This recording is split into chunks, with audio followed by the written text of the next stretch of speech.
256, and of course Or that Jones. welterweights, yeah. Well, yeah, exactly. But the Jones-Gustafsson, of course, is the third most significant strikes. I mean, I just wonder, on the back of those strikes, you can only go to the cash register so many times with your chin.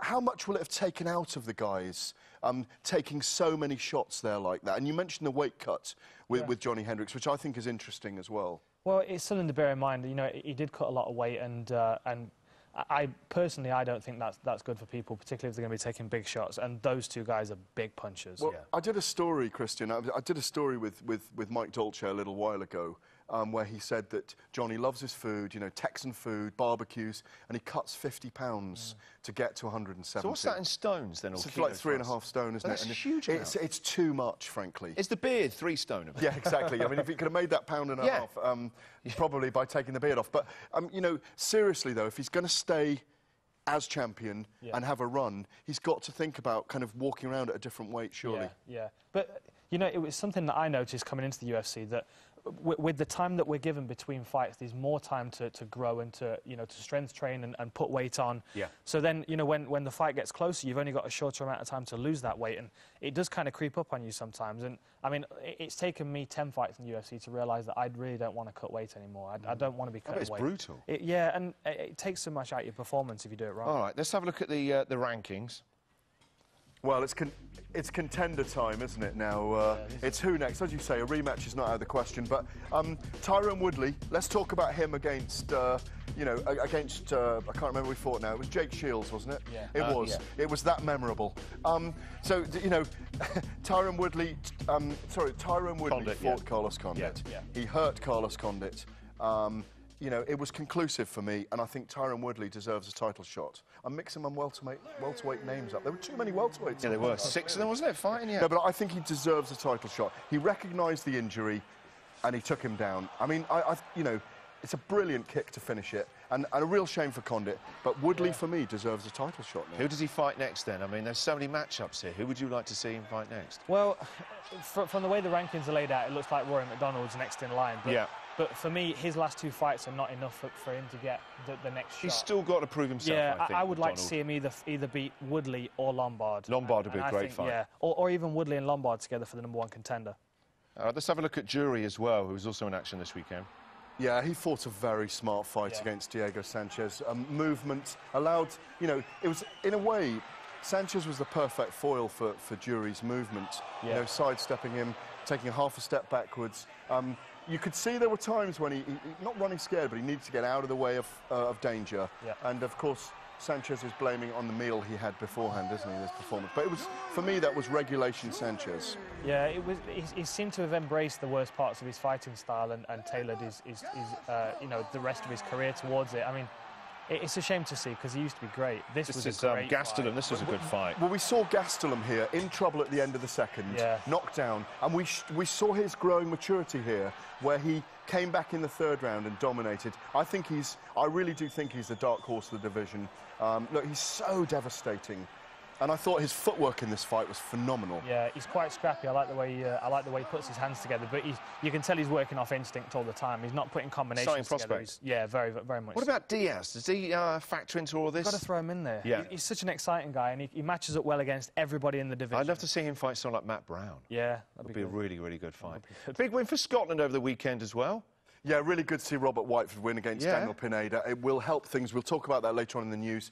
The women's fight was brilliant as well. I thought Jessica Andrade against Raquel Pennington was brilliant. And also the debut of flyweight Justin Scoggins. He is amazing. He's taken a bucket of happy pills, and he cannot stop smiling on his way to the octagon and when he fights. But he is incredible. We are going to see a lot of that guy.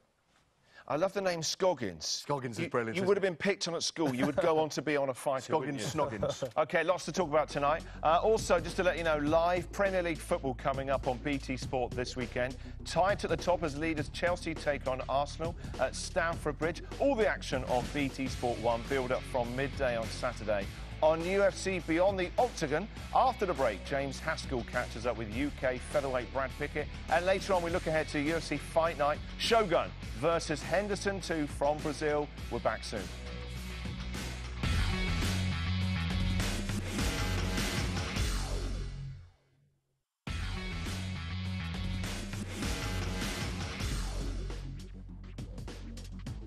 this Sunday night, it's a UFC fight night. Shogun versus Henderson 2, live on BT Sport 2. Prelims start at 9 o'clock in the evening, with the main card kicking off at 11 p.m. We'll be looking ahead to that very event later on the show tonight.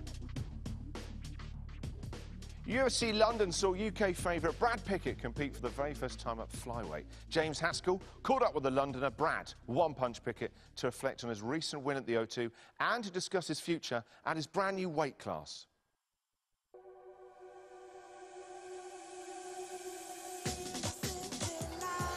Fighting out of London, England, Brad one-punch Pickett!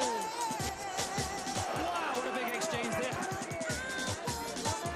Always exciting to watch. The winner by unanimous decision, Brad Pickett!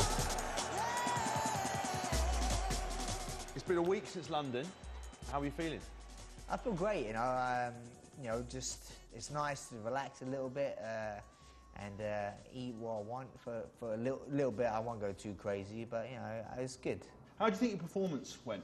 I felt I could have done a little bit better, and taking nothing away from him. I thought he fought really well. I didn't underestimate him at all. He was a tough opponent, very game.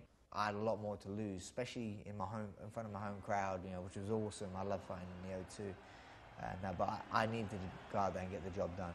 I knew going into the fight that I had better wrestling than him, and for me, I had to do that to make sure I won the fight, to make sure I'm scoring and winning rounds, So I like to stand up and bang as much as, anyone really, but to win the fight, I had to make sure I got the takedowns. And he hit me some good shots, his best shots. And I'll be honest with you, I didn't feel any of them. Not saying he doesn't hit hard, because I know that he does hit hard, but I could go ahead like a melon. I could take a punch, so... And it looks like you have taken a few punches as well. Okay, yeah. But you are still dashingly handsome. Yeah, of course. Do you know what they say about your face? It's a face with character now. They said about you got a face for radio, so... I have. Body like Baywatch, face like Crime Watch. Exactly. To fight in my hometown, literally a stone's throw where I used to live, it was great. To come down to this weight class, there was a reason, I'm not doing this for fun, I'm doing this with solely to be #1 in the world. I want to know that in my career, I've tried absolutely everything I possibly can to be the best in the world. You've talked about that you're enjoying the fans. Why do you think they react to you so well? I think a lot of it's to do with my fighting style. I tend to always be in exciting fights. Maybe it's something to do with my character. Also, obviously, fighting in East London, being from London, I had a lot of London support. I'm very grateful. I have fans all around the world. I think people connect to me in some way, I guess. Talk me through the hat.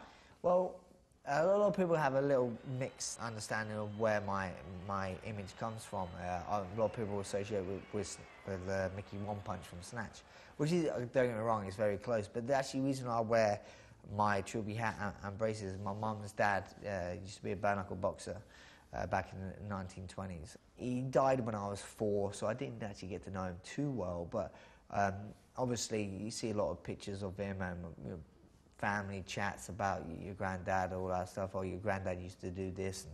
And when I look at old pictures of my granddad, he used to wear braces and a trilby hat. So I kind of do it in homage to him.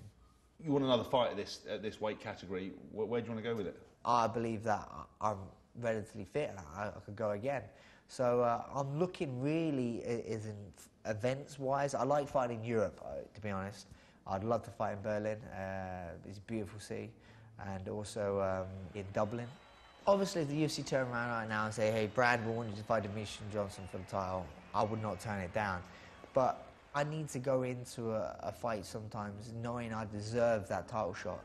And I believe the fight I had at the weekend, no disrespect to Neil Siri, because he wasn't a top 10 opponent, it doesn't really put me in a position. And also, I wasn't too happy with my performance. So I can't really start demanding title shots on past accolades, where there's other people within my division that have been doing really well, like Zach Rakowski. When I get the title shot, I want to go into that fight knowing I deserve that. I've done this the hard way. I didn't get fast-tracked in any way whatsoever. I fought on the local scenes for years, and I've got here now. And I believe maybe I'm still another 1 or 2 fights away. I need to fight someone within the top 10. But it also does depend on who's available. It's quite a shallow division, so a lot of people already matched up here, injuries there. Like I was supposed to fight Ian McCall, he got injured, you know. I've been chatting to him on Twitter and stuff, and I'm hoping that he can recover soon and we can rekindle this match and I can fight him in Berlin or Ireland. There's not a lot of love lost between you two, is there? I'm not a trash talker. I don't talk smack about anyone. I respect anyone who does what I do. It's not an easy job. Ian McCall was a little bit different, where he was the first person to ever really talk trash about me. You know, he's going to get loads of bonuses and knock me out, and, you know, anyway, I won't go into all the stuff he said. And then he pulled out of the fight, which, you know, obviously can't be helped sometimes through injury. But then what really rubbed me the wrong way, he started to still talk trash. I had to like take a step back. I was getting angry. I was like, as soon as you pull out of the fight, just shut up, you know, because now you're not fighting me anymore. You know, I don't want to hear it. I don't want to hear anything. You're old news to me. He is someone I genuinely want to punch in the face. So I'd actually would like this fight to be rescheduled.